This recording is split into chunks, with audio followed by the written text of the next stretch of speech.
जो इस परमात्मा के बनाए सृष्टि चक्र का पालन नहीं करता।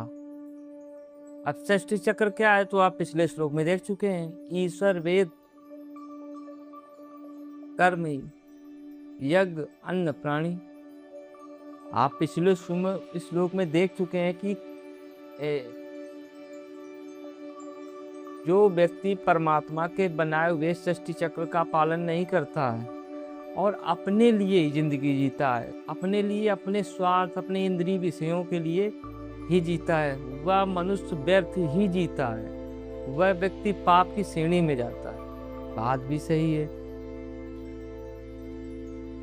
भाई। परमात्मा ने सृष्टि चक्र बनाया।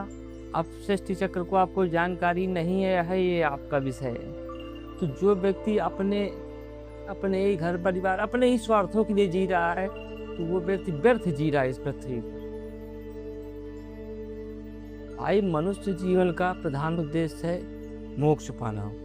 या कर्म योग, भक्ति योग, ज्ञान योग, किसी माध्यम से आप परमात्मा को पा लें। अब अगर अपनी इंद्रिय सुख के लिए ही जी रहे हैं तो आप में और पशु में क्या अंतर है? पशु आपसे श्रेष्ठ है क्योंकि पशु अपने भोग कर ऊपर को जा रहा है, मतलब उन्नति को। आप तो मानो शरीर पाए और व्यर्थ गवा दे रहे हैं।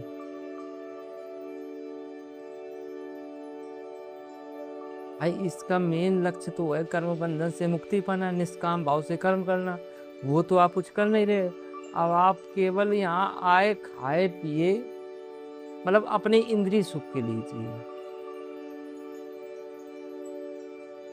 तो बताइए फिर जीवन का मतलब जो भगवान कृष्ण यही समझा रहे हैं कि जो इस परमात्मा के बनाए हुए सृष्टि चक्र का पालन नहीं करता है और अपने लिए ही जीता है, वह व्यर्थ जीवन जीता है। मतलब उसके जीवन का कोई मतलब नहीं और पाप की श्रेणी में जाता है।